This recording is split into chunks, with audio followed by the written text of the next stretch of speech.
Muy buenos días con todos y todas.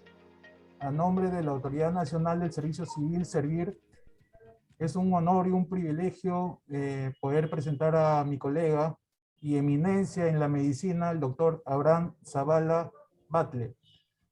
El doctor Zavala es neumólogo con 30 años de experiencia, es magíster y doctor en medicina, cursó estudios en la Universidad Nacional Federico Villarreal.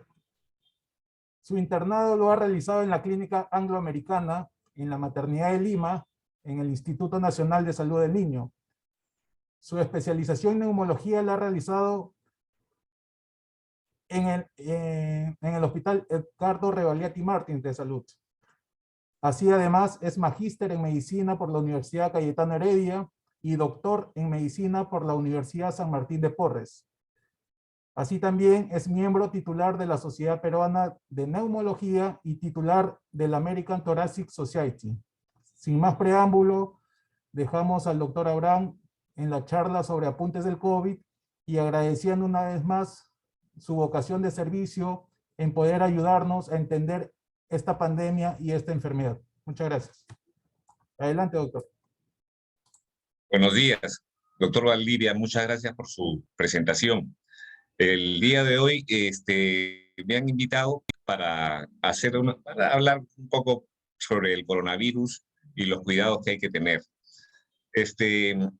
Quiero dejar en claro que desde que comenzó la pandemia yo vengo atendiendo pacientes con COVID, ¿no? Porque muchos médicos tenían miedo de atención, ¿no? Yo 20 meses tengo atendiendo pacientes con COVID y esto me ha dado algo de experiencia, ¿no? Por otro lado, he trabajado en la clínica Javier Prado durante 26 años, actualmente me dedico a la actividad privada. Primero vamos a hacer un poco de definiciones. El coronavirus es un virus nuevo que lleva su nombre por su forma, la microscopía electrónica.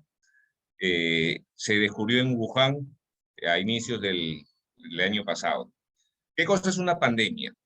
Una pandemia es cuando hay una infección que no está restringida a un solo sitio, sino que el término pan quiere decir todo, ¿no? Así, todo el planeta Tierra ha sido susceptible de la pandemia. A diferencia de lo que es una epidemia es la prevalencia de una infección en determinado sitio, como por ejemplo tuvimos la epidemia del cólera a inicios de los 90. Una endemia, se dice por ejemplo que el Perú es un país donde la tuberculosis es una enfermedad endémica. Endémica quiere decir que está hace muchos años y muchos años va a seguir, ¿no? Entonces, nosotros, por ejemplo, somos un país endémico de tuberculosis. Y un brote es una infección que está restringida a un solo sitio. Por ejemplo, tenemos el dengue, la zika, la chikungunya, que son pequeños brotes, ¿no? Eso es para más o menos definir. Entonces, les cuento, en enero del 2020, en las noticias de la mañana, yo escucho noticieros nacionales, pero básicamente noticieros extranjeros, escuché la noticia de que había un virus nuevo en China y que estaba matando mucha gente, que era muy letal. A mí me sorprendió esta noticia y me alarmó un poco porque yo tenía en ese momento a mi hijo trabajando en China precisamente. Mi hijo es cirujano plástico y fue a hacer un posgrado en microcirugía. Inmediatamente lo llamé y él me confirmó que efectivamente donde él estaba no existía esto porque él estaba en Taiwán, no estaba en China continental. Y esto fue en enero del 2020. El primer caso de COVID en el Perú fue en marzo. Hemos tenido todo ese tiempo, más de 2 meses, para prepararnos y sin embargo no lo hicimos y eso trajo consecuencias muy graves, como ustedes comprenderán. La primera y la segunda ola, no teníamos oxígeno, no teníamos camas UCI. Esto fue una cosa, en eso, por ejemplo, tenemos que hacer un mea culpa, ¿no? Hemos fallado. No se cerraron fronteras, ¿no? En ese momento hemos debido cerrar fronteras. Tenemos epidemiólogos de mucho nivel en el Perú, pero lamentablemente tuvimos que tener el caso y ya lamentablemente fue tarde y tenemos cerca de 300.000 muertos. Bueno, ¿cuáles son los síntomas de esta enfermedad? Los síntomas es una enfermedad polisintomática. ¿Qué quiere decir esto? Que se presenta de muchas formas. Se puede presentar de una manera asintomática, es decir, que el paciente ni siquiera se dé cuenta de que tiene de la enfermedad, y se puede presentar con una neumonía fatal, pasando por una tos, fiebre algunos días, puede presentarse diarrea, puede presentarse dificultad respiratoria, y muchas otras cosas, como por ejemplo dolor de espalda, calambres, una serie de cosas, ¿no? Eso ya lo conocemos. Los pacientes vulnerables, digamos, más vulnerables a desarrollar la enfermedad, son los pacientes que tienen comorbilidad. ¿Qué quiere decir comorbilidad? Quiere decir enfermedades asociadas, que no tengan nada que ver, pero que existen, por ejemplo, la diabetes, la hipertensión, el asma. Esto hace que los pacientes sean más vulnerables. En mi experiencia, y el factor más importante de comorbilidad es la obesidad. Yo he visto que antes que los diabéticos y antes que los hipertensos, los pacientes con sobrepeso son los más probables de que ocupen una cama en UCI, necesiten ventilación artificial o lamentablemente fallezcan. ¿Cuáles son las secuelas? Las secuelas más importantes del COVID, bueno, primero definamos lo que es una secuela. Una secuela es que cuando el paciente ya superó la infección, quedan algunas marcas, ¿no? Como por ejemplo, yo he visto que las secuelas más importantes son dorsalgia, o sea, dolor de espalda, tos, y según el grado de compromiso respiratorio, dificultad para respirar, lo que los médicos denominamos disnea. También existen una serie de factores como parestesias, o sea, por ejemplo, sensación de adormecimiento, calambres. Las secuelas pueden ser así como los síntomas pueden ser muy diversos, también las secuelas pueden ser muy diversas. Sobre vacunas, ¿no? Las vacunas se ha demostrado que tienen seguridad y eficacia. ¿Qué significa seguridad? Seguridad significa que no le va a pasar a uno nada negativo como consecuencia de la vacuna, ¿no? Algunos pacientes hacen dolor en la zona de vacunación, otros pacientes hacen fiebre, ¿no? Pero son cosas mínimas y la mayoría de gente, como por ejemplo yo, que me he vacunado 3 veces, no siente nada. Yo me vacuné, me fui a mi casa y como si no hubiese pasado nada, ¿no? Tienen un grado de porcentaje de seguridad. La eficacia significa protegen o no protegen, ¿no? Y se ha demostrado que la protección con las vacunas aumenta con el número de dosis y bordea más o menos el 80%. Cuando uno se vacuna, puede contagiar y puede ser contagiado, ¿no? O sea, la vacuna no hace al paciente inmune, ni quiere decir que tampoco contagie.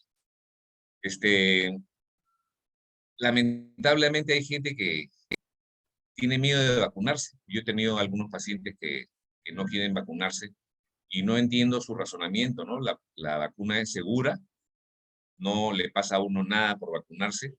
La vacuna es eficaz, se hacen trabajos antes de lanzar una vacuna y se compara los vacunados contra los no vacunados. Y la manera de determinar la eficacia es que en el grupo de los vacunados hay muchísimo menos casos no de COVID, porque como le digo, la vacuna no protege contra la infección. La vacuna protege contra los casos severos que necesitan hospitalización y UCI y por supuesto muerte, ¿no? De manera que quede claro que un paciente vacunado puede contagiar y puede ser contagiado. Sin embargo, las posibilidades de que haga un cuadro severo son mínimas. ¿Qué cuidados debemos tener? En esto ha habido una evolución bastante marcada. Ustedes recordarán que cuando esto comenzó, la gente salía con guantes, con gorro, con overoles, ¿no? Y eso poco a poco fue careciendo de sentido. Es decir, ¿qué sentido tiene ponerse guantes cuando lo primero que va a coger uno ya puede estar infectado el guante? Tendría que cambiarse de guantes cada vez que agarra alguna cosa. Eso hace pues inviable, por eso ya no se exigen guantes, no se exige gorro, ¿no? El COVID no permanece en el pelo de nadie.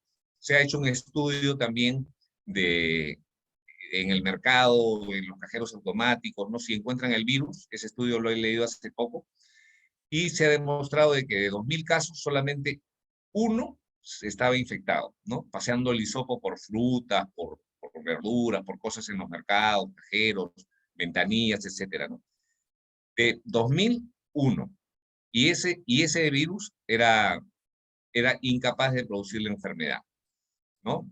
De manera que hay que tener en claro que el virus no está en las cosas, no está flotando en el aire, salvo casos especiales, como por ejemplo una discoteca. Una discoteca reúne todas las características para el paciente infectarse si es que hay alguien infectado adentro. Es decir, es un ambiente cerrado, hay aire acondicionado, lo que hace que el virus pueda permanecer más tiempo en el aire y ser inhalado por otra persona, ¿no?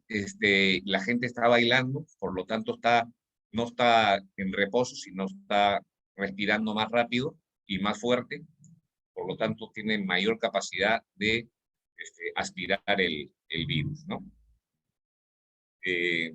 Actualmente, bueno, les comentaba lo que pasó al principio, ¿no? Yo veía que fumigaban con amonio cuaternario todas las superficies. Todos estos cuidados ya han dejado de carecer, ya carecen de sentido.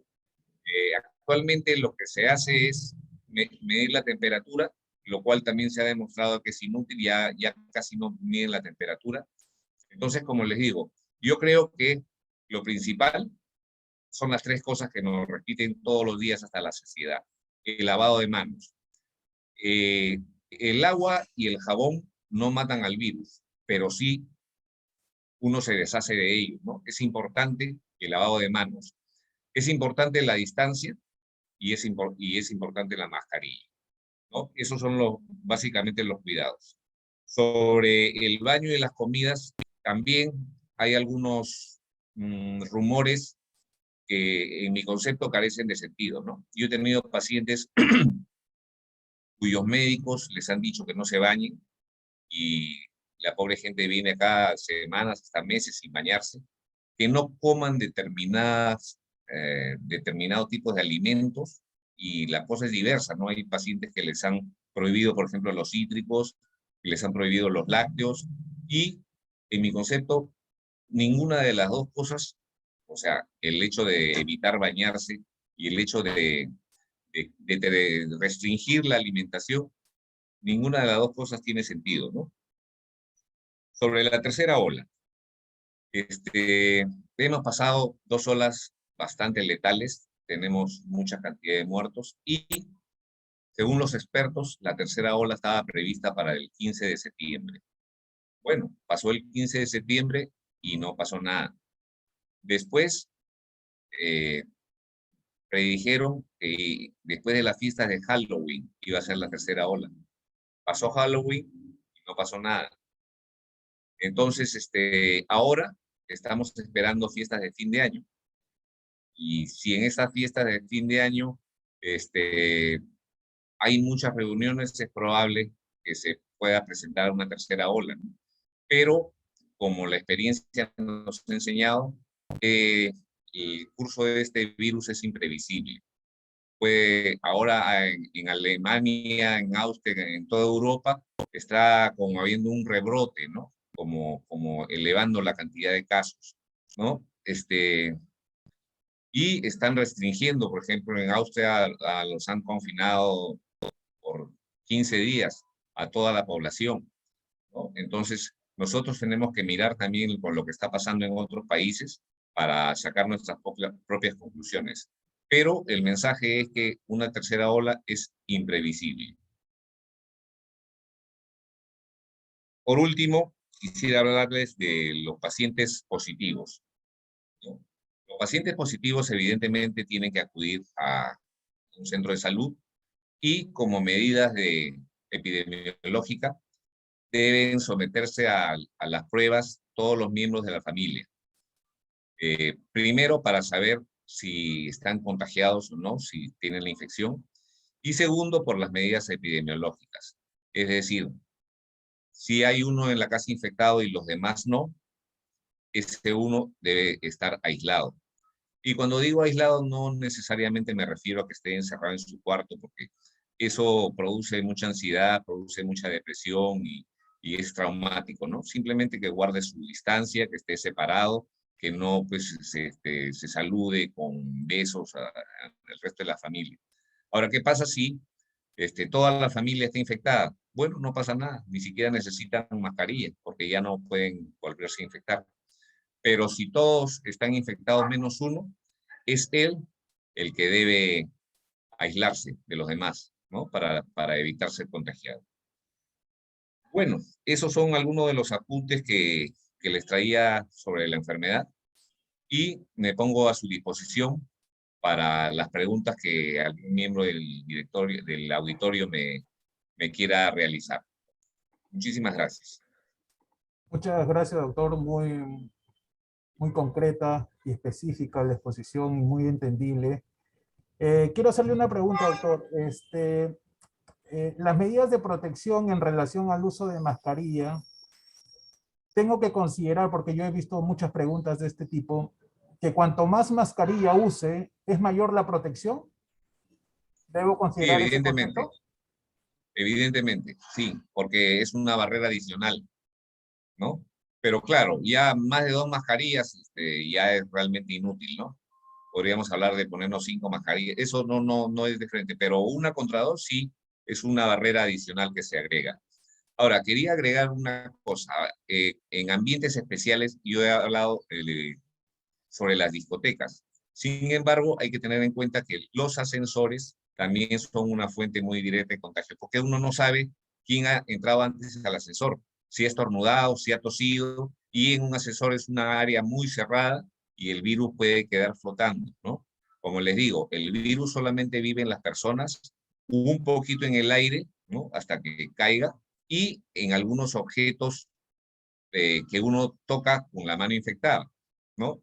Ahí es donde puede permanecer horas, pero básicamente es una enfermedad de contagio personal, o sea, de persona a persona. Okay, muchas gracias, doctor. Juana Huiza ha levantado la mano. Juana, te escuchamos. ¿Qué tal? Buenos días, Buenos días, doctor. Juana. Muchas gracias de verdad por toda la información. Quería hacerle una consulta. Como ya se reactivaron un montón de lugares y ahorita yo veo que está en todo en boga lo de los cines, ¿no? El cine también es un espacio cerrado, también hay aire acondicionado. Claro, si bien es cierto que les han prohibido a las personas comer dentro del cine, y espaciadamente van a estar, pero ahí también hay probabilidad de contagios. Efectivamente, el cine es un espacio cerrado y que tiene aire acondicionado. Esto reúne las condiciones como para, en mi concepto, no funcionar. Lo que pasa es que también por el otro lado estamos en una etapa de reactivación Sí. y hay que pensar también en la salud mental de la gente. Entonces, esto se tiene que hacer de manera progresiva y muy cuidadosa. Como tú dices, Juana, evitar los alimentos ahí, ¿no? De repente poner asientos con... Yo no he ido al cine todavía después de la pandemia, pero me imagino que habrá un respeto total al distanciamiento, ¿no?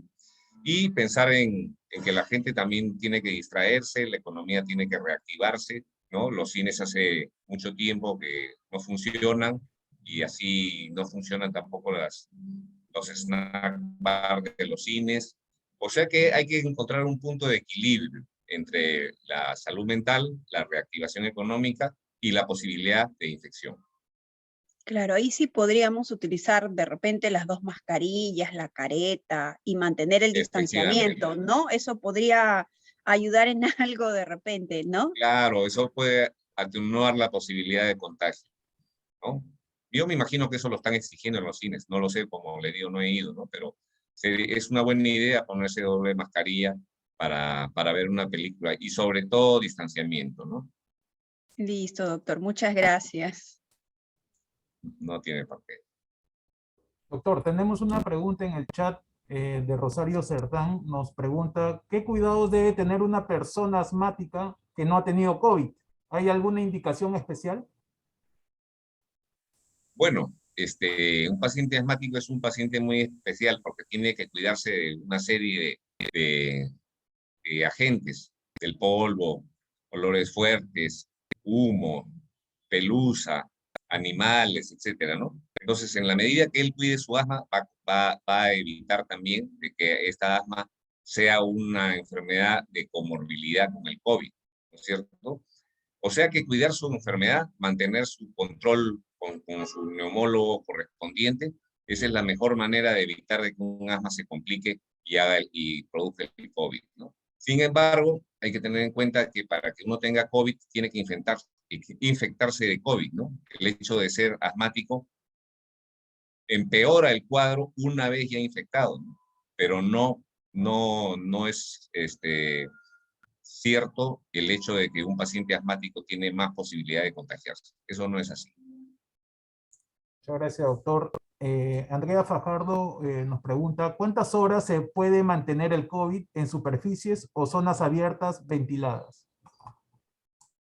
Perdón, no he entendido. ¿En cuánto tiempo se puede mantener el virus Sí, en superficies? En exacto, en superficies. superficies más o menos se ha calculado que entre 3 y 4 horas, ¿ya? Y en ambientes ventilados, el virus no es un microbio que esté en el aire, ¿no? El virus está en las personas y en las cosas infectadas por las personas, ¿no?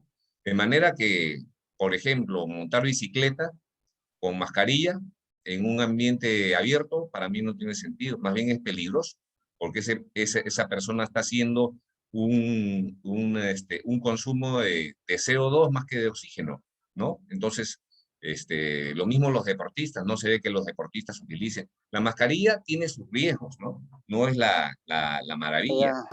Con la mascarilla, en primer lugar, humedecemos la parte interior de la mascarilla, lo que la convierte en un caldo de cultivo para microbios, para hongos, para gérmenes, etcétera, ¿no? Y en segundo lugar, como ustedes saben, nosotros cuando inspiramos o tomamos aire, respiramos aire que tiene un 21% de oxígeno a nivel del mar, ¿no? Sin embargo, cuando expiramos, o sea, cuando botamos el aire, lo que estamos botando es CO2, anhídrido carbónico, que no es nada saludable para el organismo. Entonces, cuando estamos respirando con mascarilla, no estamos respirando normal. Estamos tomando aire con oxígeno y botando aire que lo volvemos a tomar inmediatamente porque tenemos la barrera. Entonces, eh, un mensaje sería, cuando estén en su casa, no usen mascarilla, cuando hagan deporte, no usen mascarilla, ¿no? Eso no tiene sentido y puede ser peligroso. José Solórzano, te dejamos para las preguntas, por favor. Sí, muchas gracias, doctor Valdivia. Doctor Abraham, muy buenos días. Buenos días. ¿Qué tal? Tenemos una siguiente pregunta de Rosario Cerdán, y que nos dice, ¿cada qué tiempo debemos cambiar de mascarilla simple, doctor? ¿O cuál es el tiempo determinado de vida útil de una mascarilla simple, ¿no? De tela. Un día. Cada día se debe cambiar de mascarilla, ¿no? Si uno por cuestiones económicas puede comprarse una mascarilla, tiene para una semana, digamos, es lo máximo que se podría usar una mascarilla, ¿no? Una mascarilla usada tampoco es peligroso, ¿no?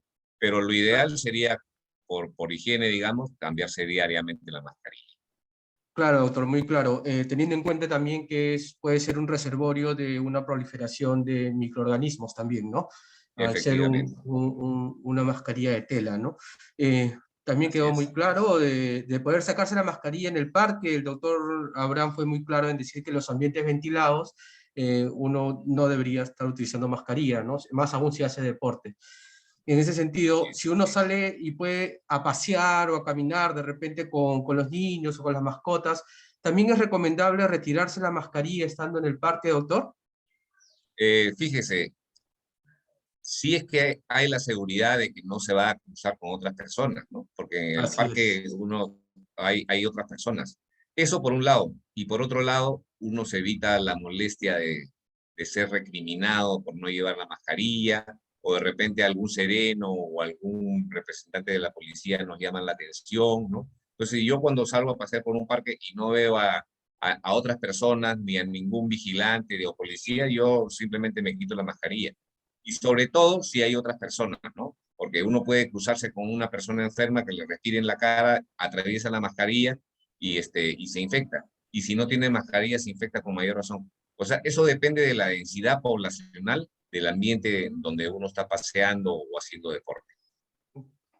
Muy claro, doctor. Inclusive podríamos poner en práctica el siguiente criterio, ¿no? Del distanciamiento físico, ¿no? Entonces, si es que hay un adecuado distanciamiento físico y hay poca densidad de personas, podrías retirarte la mascarilla entonces, doctor. Así es, así es. La gente se pone nerviosa y a veces hasta pierde los papeles cuando a alguien lo ve sin mascarilla por la calle, ¿no? Hay que tener en cuenta el grado de ansiedad al que hemos llegado después de 20 meses de esta. Entonces, evitarse los problemas sociales también, ¿no? Y la gente se asusta.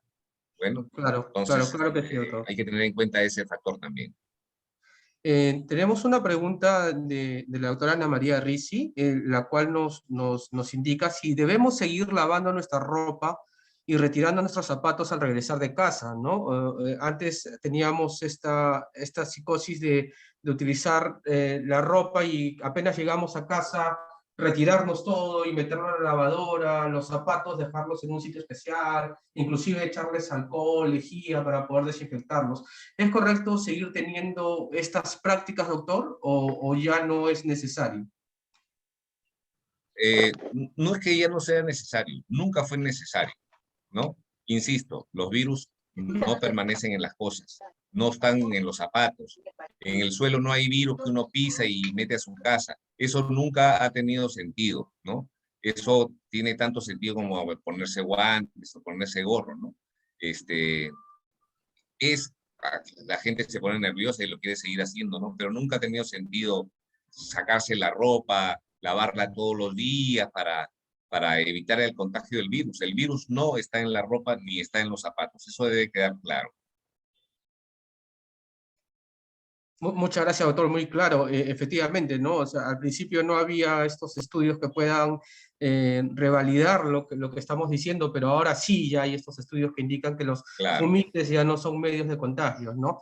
Efectivamente. Hay una precisión de un compañero, de John Fierro, en el chat, quien dice que ha señalado que el virus no muere con el lavado de manos, con jabón. ¿El alcohol o la lejía sí mata al virus? ¿O de repente había una mala interpretación de aquí de John Fierro? ¿Nos puede aclarar eso, por favor, doctor? Sí. Lo voy a aclarar. El amonio cuaternario, que es la sustancia con la que fumigaban, no mata al virus. El alcohol no mata al virus, ni evita su propagación.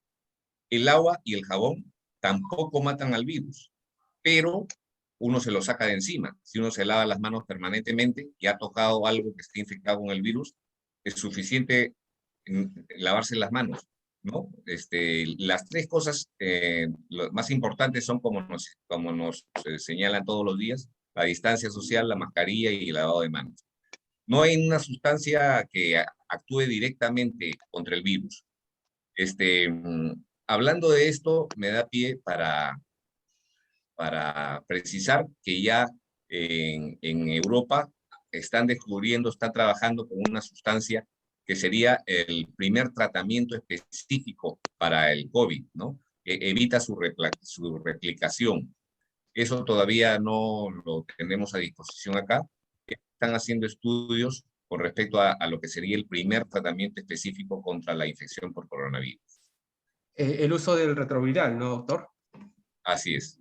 Así es. Y muy clara su explicación nuevamente, doctor, y para que quede claro con John, y efectivamente el virus prácticamente no muere, ¿no? Así le pongamos jabón, lejía, alcohol, se activa y se inactiva, ¿no? Entonces,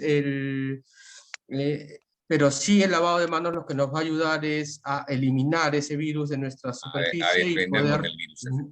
Así es, y así disminuir el riesgo, ¿no? Siempre hay que tomar en cuenta de que lo que estamos haciendo es disminuir el riesgo de contacto. Efectivamente, doctor. Muchas gracias, doctor Zavala. Y si no hubiera más preguntas, alguien que podría levantar la mano o por el chat, dejo al doctor Miguel Valdivia y al doctor Abraham para sus palabras de despedidas. Sí, Muchas gracias, doctor. Gracias, José. Justo tenemos Gracias. acá la mano a Andrea Fajardo. Por favor, te escuchamos. Sí, gracias, Miguel. Bueno, en primer lugar, buen día con todos. Agradezco este espacio que da la URH y también por el doctor Zavala que nos da sus conocimientos, ¿no? Y yo quería hacer una pregunta, o no sé si bien hacer repregunta. Lo que pasa es que hace un momento yo por el chat consulté de que si el COVID, cuántas horas que usted mencionaba se podía mantener en superficies, ¿no? Y mencionaba que era alrededor de 3, 4 horas. Luego hacían la pregunta de que si ya no era necesario lavar la ropa cuando regresábamos a casa o desinfectar los zapatos. Y usted indicaba que no es necesario porque de hecho no se mantiene ahí. Pero mi inquietud entonces va hacia esta ropa con la cual venimos, en la cual nos trasladamos en transporte público, taxis, lo que sea, o caminamos simplemente alrededor de personas y que además ahora lamentablemente ves cada vez más, ves más personas sin mascarilla en la calle. Entonces, esta ropa en la cual nosotros traemos puestas de la calle no viene a ser ese tipo de superficie en la cual podría estar el COVID. No, la ropa es porosa y las superficies lisas son en donde puede permanecer el virus, ¿no? No se han hecho estudios sobre el virus en ropa, hasta donde yo sé, pero insisto, la principal vía de contagio no es con un vector, como puede ser la ropa o una cosa. La principal, y creo que hasta ahora no se ha descubierto, y vía de contagio es por el contagio por aspiración de persona a persona. El único trabajo que he leído con respecto al virus en cosas, digamos, en fruta, en ventanillas, ¿no? Es el que le mencioné, ¿no? De 2.000 pruebas, un solo caso, que fue en una ventanilla de un banco, y ese virus era inviable, digamos, no era capaz de producir la infección ni la enfermedad. De manera que por estos pequeños estudios y por la experiencia que tenemos, debemos insistir en que no seamos obsesivos con la ropa, guantes, gorros, cosas, ¿no? El virus básicamente se transmite de persona a persona. Salvo, como les digo, en sitios especiales. Yo le llamo sitios especiales para transmisión a discotecas y ascensores. En los ascensores hay que tener cuidado, porque, como insisto, puede haber tosido o simplemente respirado una persona infectada y uno entra inmediatamente después y el virus todavía está flotando. Entonces, ahí puede infectarse, ¿no? Hay que hacer incidencia en ese tipo de cosas, más que en la obsesión de la gente. En el edificio donde vivía yo también veía que la gente se disfrazaba como astronauta, ¿no? Dejaba sus zapatos en la puerta de su casa, ¿no? Entonces eso ya se puede convertir en una obsesión absolutamente inútil. Sí, doctor, disculpen nuevamente. Lo que pasa es que particularmente me llama la atención porque sí tuve una situación de COVID cuando estábamos en la segunda ola con mi hermano, ¿no? De las personas que vivimos en mi casa, que de hecho es una casa, no es departamento, no es edificio, no hay ascensores, solo somos nosotros, tenemos patio, el ventilado y todo. Mi hermano se contagió y mi hermano tenía tenía más de 2 semanas que no salía, justo todos nos dedicamos solo a trabajo remoto. Solo salía yo los sábados para encargarme de hacer todas las compras de la semana y seguíamos, bueno, en ese momento nuestro protocolo de dejar todas las compras en el patio y mis hermanos se encargaban de limpiarlo. Curiosamente, solo uno de ellos se contagió. Entonces, mi gran pregunta ahí es si es que esto solo se ¿Cómo se ha transmite de contagiado? persona. Exacto, o sea, si solo se transmite de Claro. persona, si no es por la ropa, No, que además yo llego, yo mantengo no la distancia. Claro. entiendo tu pregunta, entiendo la pregunta, pero yo no he dicho que la única manera de contagiarse sea que alguien le tose en la cara a otro y en ese momento el otro aspire. No, también hay contagio indirecto. A una casa entran y salen muchas cosas. Entra comida, sale comida, entra el periódico, sale el periódico, ¿no? Entonces, esos pueden funcionar de vectores, porque si uno agarra el periódico, Si vamos a suponer la persona que trajo el periódico está infectada y ha tosido encima del periódico. El periódico todavía puede tener el virus ahí. Uno agarra el periódico y en eso le pica la nariz y ya está infectado. Eso es un contagio indirecto, que sí los hay. No digo que solamente puede haber contagio directo, también puede haber contagio indirecto. Indudablemente son menos los casos de contagio indirecto, pero los ejemplos que le he dado, en mi concepto son válidos, ¿no? Puede haber contagios indirectos a través de cosas, comida, periódicos que entran y salen de la casa. No necesariamente la ropa. Muchas gracias, Gracias, doctor. doctor. Muy clara la explicación. Y bueno, para finalizar esta gran exposición de usted, una última pregunta. Y bueno, queríamos saber si este aumento de casos que ha habido a nivel de Perú, a nivel de país, podemos considerar ya que estamos iniciando una tercera ola o solamente es un brote nada más. Mire, doctor, esperamos, como le dije, la tercera ola para septiembre, después para octubre, y no se ha producido. La información que recibimos por los medios de comunicación es un poco confusa, porque se habla del número de casos, se habla del número de infectados, y eso tiene mucho sesgo, porque a más pruebas que se hagan, va a haber mayor número de infectados. En un país donde no se hagan pruebas, no van a haber infectados, ¿no?